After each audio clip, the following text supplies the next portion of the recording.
How to receive items from PO. Click Stock Receive ang module.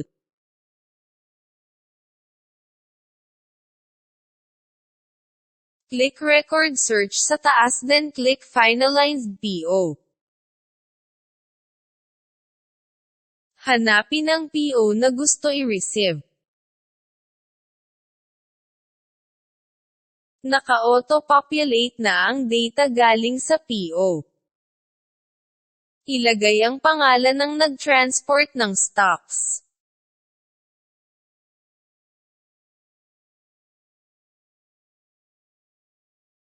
Click Go to receive ang cart sa taas. Lalabas sa listahan ang mga items na galing sa PO.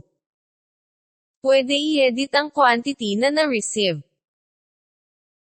I-click ang item at i-edit ang quantity then click Update button.